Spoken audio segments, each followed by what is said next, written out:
The movie starts with 𝐬𝐿, a high school student close to turning 18, practicing the piano when a friend visits. This friend invites her to an all-girls gathering later that night with 2 other friends. Worried about her strict father's approval, 𝐬𝐿 hesitates but eventually decides to sneak out to attend. After school, her father picks her up, they go home, have dinner, watch TV briefly, and he goes to bed. Taking the opportunity, 𝐬𝐿 sneaks out of the window to join the party at her friend's house. Not all night. Should be back by 6 to be. During the gathering, one of the girls asks about 𝐬𝐿's mother. 𝐬𝐿 reveals she doesn't know where her mother is, but wishes to reconnect. The girls then show off their beautifully manicured nails to 𝐬𝐿. The situation takes a dark turn when 𝐬𝐿 suddenly bites one of the girls' fingers, shocking everyone. The girls scream in terror as 𝐬𝐿, panicked, runs back home. 𝐬𝐿's father sees her, notices the blood, and assumes she has eaten human flesh. He swiftly packs up, deciding they must move to another city. The story then jumps ahead a few months, showing 𝐬𝐿 and her father settled in their new home. One morning, 𝐬𝐿 wakes up and looks for her father but doesn't find him. Instead, she discovers money and a tape recorder. Upon playing the tape, she hears a heartfelt message from her father explaining that he is leaving because he struggles to deal with her unique nature. He provides her mother's address, suggesting she find comfort there. Devastated by this news, 𝐬𝐿, who deeply cares for her father, decides to find her mother. At a bus stop, she shows the address to the attendant, inquiring about transportation, learning it's costly, and beyond her means. 𝐬𝐿 persists, determined to board any available bus despite her limited funds. The attendant gives her a ticket, and 𝐬𝐿 boards the bus. While traveling, 𝐬𝐿 listens to another recording from her father, recalling her childhood playing with a sister. Unfortunately, during a play session, 𝐬𝐿 is overcome by a compulsion to consume her sister's face, leading to her sister's untimely passing. This event highlights 𝐬𝐿's profound difference from others, resulting in her being taken to a far-off location. Left alone in an isolated area as night falls, she decides to stay there for the night, unsure of what to do next. Inquisitive, she asked about his identity. The man explained he had followed his nose to find her and recognized her hunger. He then invited 𝐬𝐿 to join him, promising her safety. Initially surprised, 𝐬𝐿 considered the stranger's motives. He assured her of his good intentions and convinced her to go with him. Taking her to a house, he cooked for her and encouraged her to use her sense of smell to detect another presence. 𝐬𝐿 picked up an odd scent in the house, signaling an upcoming death. The man confirmed this, revealing an elderly lady lived there and was close to passing. He admitted his plan to consume her flesh and offered 𝐬𝐿 the chance to stay and join in. Recognizing that the man shared her appetite for human flesh, 𝐬𝐿 understood his true nature. Calling himself 𝐂𝐿𝐤, he explained his unique ability to sense impending deaths and consume the flesh of the deceased, focusing on those about to pass.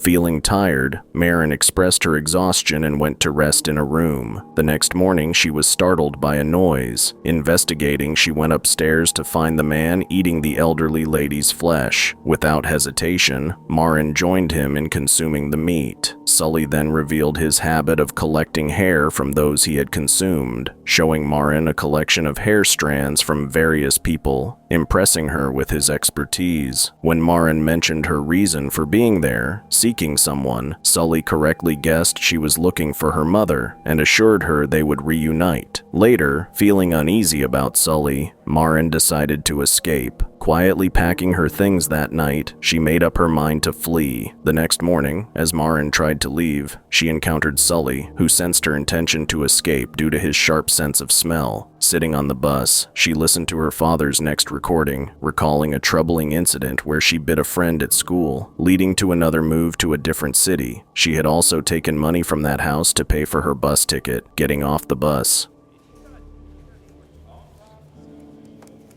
in a chance encounter, 𝐬𝐿 meets a boy named Lee and feels a connection with him. Inside a store, Lee steps in when a man harasses a woman, leading to a deadly confrontation where Lee ends up killing and consuming the man. Recognizing Lee's dark side, 𝐬𝐿 follows him, knowing he also consumes human flesh. Trying to talk to Lee, 𝐬𝐿 is pushed away as Lee keeps his distance. Wanting to reach Minnesota where her mother is, Marin discovers Lee's plan to steal a car for their journey and agrees to join him, realizing there are others like him in the world. They take money from the man's house for their next steps and decide to spend the night there, noting the man's solitary life with no apparent family connections. The next day, they go to a cafe for breakfast, sharing personal stories. Marin talks about Sully, highlighting his unique abilities and sharp sense of smell, while Lee admits he lacks such skills. As they continue their trip in the car towards Marin's mother's location, passing by Lee's home, he offers Marin a chance to visit. There, she sees Lee's family photos and meets his sister, Kayla, who is upset about Lee leaving with Marin to find his mother. This causes tension, leading to a brief stay at a cattle stable before they part ways.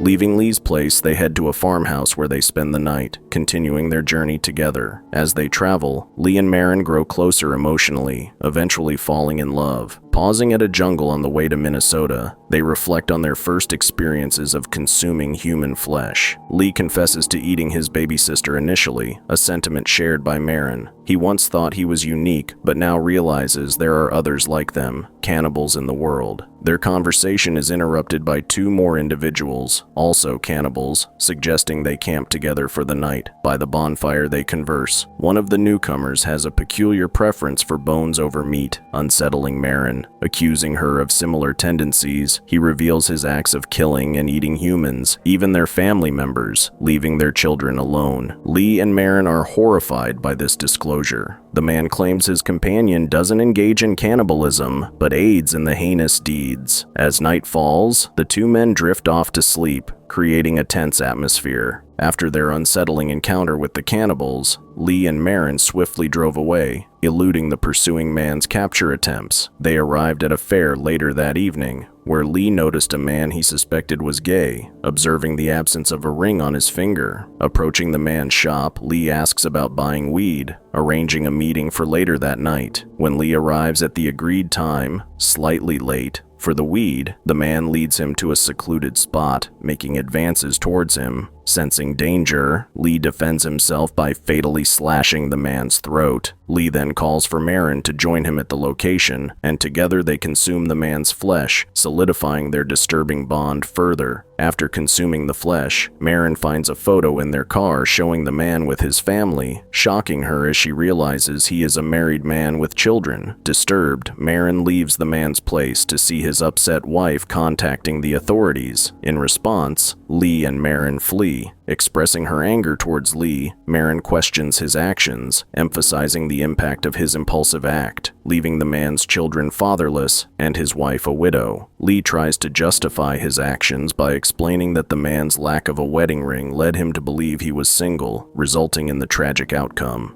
Days later, they reach Marin's house, where she asks Lee to wait as she goes inside to meet her mother. However, she finds her grandmother, who reveals her mother's current placement in a mental asylum due to her unstable state. Marin's grandmother's tone hints at a strained relationship with her daughter. Urged to leave quickly, Marin assures her she only wants a brief meeting with her mother. With the asylum's address from her grandmother, Marin visits her mother there. Guided by a nurse, Marin sees her mother, noticing her mother's missing hands. Given a letter written by her mother a decade ago, Marin learns of her mother's cannibalistic struggles that led to her current state. The shocking revelation about her mother's dark secret and the potential genetic link to cannibalism deeply disturbs Marin. After her mother's attack, Marin flees and turns to Lee, who entrusts her with the car keys. As she drives away, leaving money for Lee, he wakes to find her gone, sparking a frantic search. Marin travels far and encounters Sully, who has been following her. He expresses a desire to befriend her, noting a connection between them. Marin hesitates due to their age difference, but Sully emphasizes companionship and her happiness over a romantic relationship. Seem like you're two different people. You don't like me.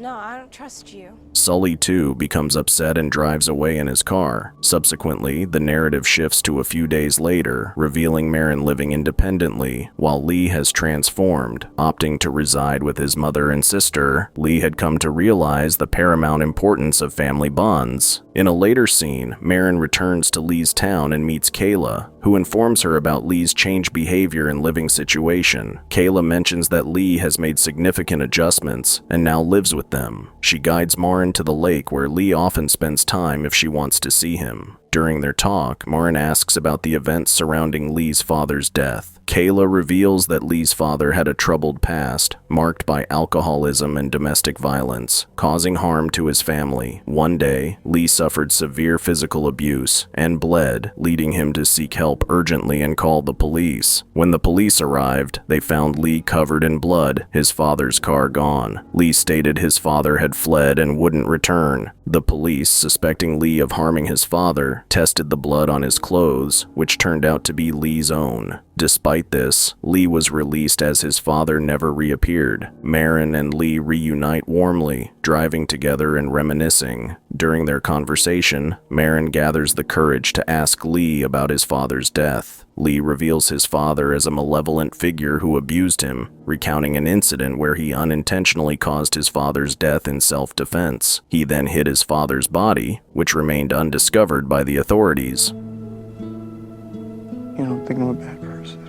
Marin suggests that they strive for a peaceful and ordinary life together. Lee agrees to this proposition, and they decide to work together at the same place and share an apartment, aspiring to lead a life akin to that of a typical couple. Upon returning from work one day, Marin is alarmed to find her house in disarray. She attempts to contact Lee but receives no response. To her surprise, she encounters Sully in the house, who launches an attack on her, expressing resentment for rejecting his previous proposal. Sully asserts that individuals like them, who are cannibals, can never conform to societal norms, as their nature sets them apart from regular people. Marin confronts him, reminding him of his earlier assurance that he refrains from killing. Sully admits to deceiving her, admitting to his habit of not only taking lives, but also consuming human flesh. In a harrowing turn of events, Sully attempts to end Marin's life, only to be intercepted by Lee. Lee intervenes, using a plastic bag to asphyxiate Sully from behind, resulting in Sully's demise. However, Sully manages to inflict a fatal wound on Lee's chest before succumbing to his demise. Despite being injured, Lee valiantly retaliates, ultimately prevailing over Sully in the struggle. Following the altercation, Lee and Marin transport Sully to the bathroom, where they extract his intestines. While examining Sully's belongings, Marin discovers blonde hair, leading her to infer that Sully had murdered 𝐂𝐤. Learning this, Lee is overwhelmed with grief. Marin mentions her intention to inform the authorities, but Lee intervenes, suggesting they leave the matter as Sully is no longer a threat. Lee expresses a desire for Marin to consume Sully's remains, a request she complies with by consuming them. In a later scene, Marin and Lee are depicted sitting together in a familiar spot, reminiscing and enjoying each other's company. Did this story spook you out? Let us know in the comments below. For more horror movie recaps, subscribe to our channel and we will see you in the next one.